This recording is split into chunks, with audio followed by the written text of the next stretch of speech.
How to disable family sharing on iPhone.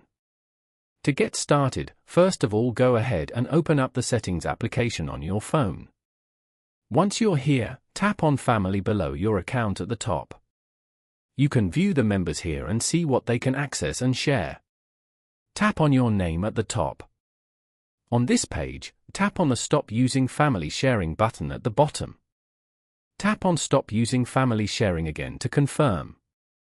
Family sharing will now be turned off. Family members will no longer be able to share access to subscriptions, purchases, and other services your family is sharing. This way, you get full control over how you use the device.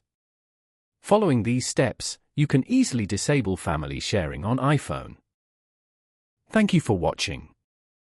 Please leave a like if this tutorial helped you, or leave a comment below if you have any questions related to the video.